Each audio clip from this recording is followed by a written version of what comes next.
मराठी, तुमचा विश्वास आमची ताकद। शेतकऱ्यांच्या हक्कांसाठी लढणारे नेते रविकांत तुपकर यांच्या आंदोलनाला अखेर यश आलंय। गेल्या 15 जून पासून सुरू असलेलं तुपकरांचं अन्नत्याग उपोषण अखेर मागे घेण्यात आलं आहे। राज्याचे मुख्यमंत्री यांचे संकटमोचक म्हणून ओळखले जाणारे मंत्री गिरीश महाजन यांनी मुख्यमंत्र्यांचा थेट निरोप घेऊन मध्यस्थी केली आणि त्यानंतरच तुपकरांनी आपलं उपोषण तुर्तास स्थगित केलंय। बुलढाण्यात शेतकऱ्यांची सरसकट कर्जमाफी, रखडलेला पीक विमा आणि इतर प्रलंबित मागण्यांसाठी 15 जून पासून रविकांत तुपकरांनी आक्रमक अन्नत्याग आंदोलन सुरू केलं होतं। दिवसेंदिवस तुपकरांचे उपोषण तीव्र होत होते, तर दुसरीकडे अन्नत्यागामुळे त्यांची प्रकृतीही खालावत चालली होती। यामुळे संपूर्ण राज्यात शेतकऱ्यांचा संताप उसळला होता आणि ठिकठिकाणी आंदोलनाचे जाळ पसरत होते। परिस्थिती हाताबाहेर जाण्याआधीच सरकारने तातडीने पावले उचलली। राज्याचे मुख्यमंत्री देवेंद्र फडणवीस यांचे संकटमोचक मानले जाणारे नामदार गिरीश महाजन स्वतः मुख्यमंत्र्यांचा निरोप घेऊन थेट बुलढाण्यात दाखल झाले। त्यांनी आंदोलनस्थळी जाऊन रविकांत तुपकरांची सविस्तर आणि सकारात्मक चर्चा केली। मुख्यमंत्र्यांनी तुपकरांच्या सर्व मागण्यांवर सकारात्मक निर्णय घेण्याचं आश्वासन दिल्यानंतर गिरीश महाजन यांच्या हस्ते ज्यूस घेऊन तुपकरांनी अखेर आपले उपोषण मागे घेतले। या ठिकाणी अन्नत्याग करून उपोषणाला बसलेले होते। आज उपोषणाचा 5वा दिवस आहे आणि कालही मी त्यांच्याशी फोनवर बोललेलो होतो। 4-5 मात्र बोलणं झालं, सकाळपासून बोलणं झालं आणि आज नाशिकला आपलं माहिती एमएससीचं चुनाव इलेक्शन होतं, निवडणूक होती आणि त्यानंतर मी रात्री उशिरा जामनेरला आलो आणि तिथून आता त्या ठिकाणी आलेलो आहे। मी त्यांना विनंती केली की गेले 5 दिवस आपण उपोषणाला बसलेला आहात। डॉक्टरांनी तपासणी केल्यानंतर अनेक आपले शारीरिक त्रास आपल्याला या ठिकाणी आहेत, क्रिएटिन त्या ठिकाणी कमी होतोय, त्यामुळे मला असं वाटतं की आपण उपोषण सोडावं। आणि या संदर्भामध्ये मी माननीय मुख्यमंत्री महोदय यांच्याशी चर्चा केलेली आहे आणि रवी भाऊंचं म्हणणं होतं की आता इथे तरी प्रश्न सुटणार नाही।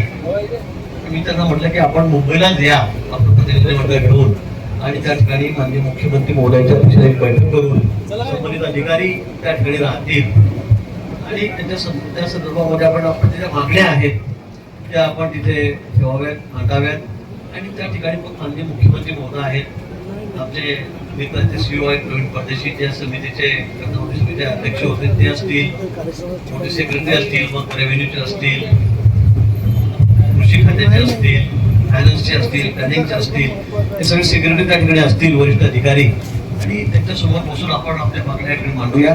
ज्या ज्या शक्य आहे ते करण्यासारख्या आहेत त्या सगळ्यावर आपण निश्चित योग्य असा निर्णय त्या ठिकाणी करू। सरकार शेतकऱ्यांच्या बाबतीमध्ये त्यांना जाण आहे आणि म्हणून माननीय देवेंद्रजी आहेत ते अतिशय सकारात्मक आहे। आमचं सरकारच, मुख्यमंत्री शिंदेसाहेब असतील, आमच्या ताई असतील पवार ताई, आम्ही सगळेजण त्या ठिकाणी सकारात्मक आहोत। शेतकऱ्यांच्या अडचणीची जाणीव आम्हाला या ठिकाणी आहे आणि यावर्षी तर दुष्काळी वर्ष आहे। एल निनोच्या प्रभावामुळे थोडा पाऊस कमी पडणार आहे आणि मोठ्या संकटाला आपल्याला सामोरं जायचं आहे। त्यामुळे निश्चित आपलं म्हणणं ऐकल्यानंतर माननीय मुख्यमंत्री महोदय त्या बाबतीमध्ये चांगला निर्णय त्या ठिकाणी घेतील अशी मला अपेक्षा आहे, खात्री आहे।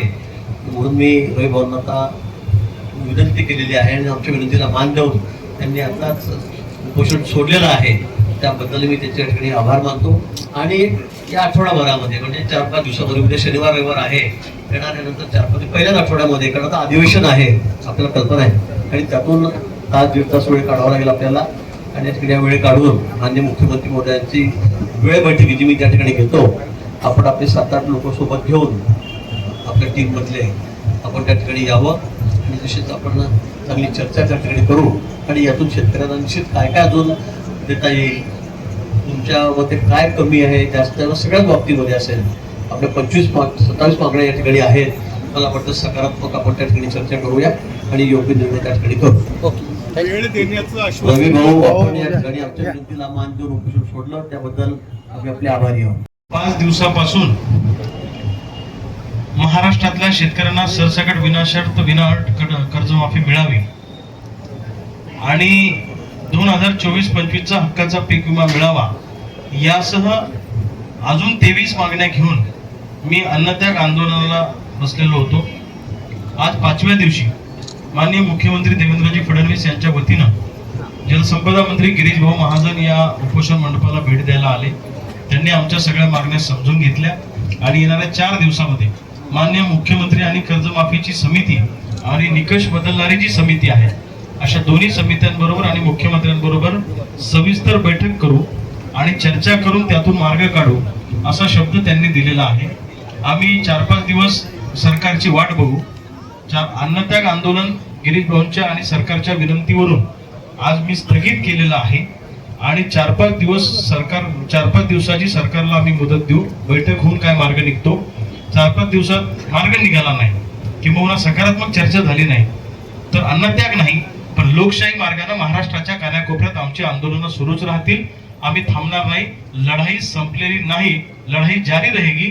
पण सरकार सोबत चर्चा सविस्तर होणं गरजेचं आहे. त्यांना ग्राउंडची परिस्थिती पण समजणं गरजेची आहे. किमान या आंदोलनामुळे सरकार चर्चेला तयार झालं, आमचे प्रश्न त्यांच्या समोर गेले आणि त्यातून काही मार्ग सकारात्मक निघावा अशी अपेक्षा आहे. नाही निघाला तर पुन्हा एकदा 4-5 दिवसानंतर महाराष्ट्रातला शेतकरी तुम्हाला रस्त्यावर दिसेल. तुपकर यांनी उपोषण तूर्तास स्थगित केलं असलं तरी शेतकऱ्यांची संपूर्ण लढाई अजून संपलेली नाही. आता सर्वांच्या नजरा मुंबईत होणाऱ्या आगामी बैठकीकडे लागल्या आहेत. मुख्यमंत्र्यांसोबत होणाऱ्या या बैठकीत शेतकऱ्यांच्या नेमक्या कोणत्या मागण्यांवर अंतिम शिक्कामोर्तब होणार? सरसकट कर्जमाफीचा प्रश्न सुटणार का? याकडे आता संपूर्ण राज्याचं लक्ष लागलंय. ब्युरो रिपोर्ट, लोकप्रिय मराठी न्यूज, बुलढाणा. अशाच ताज्या आणि वेगळ्या घडामोडींसाठी पाहत रहा लोकप्रिय मराठी न्यूज.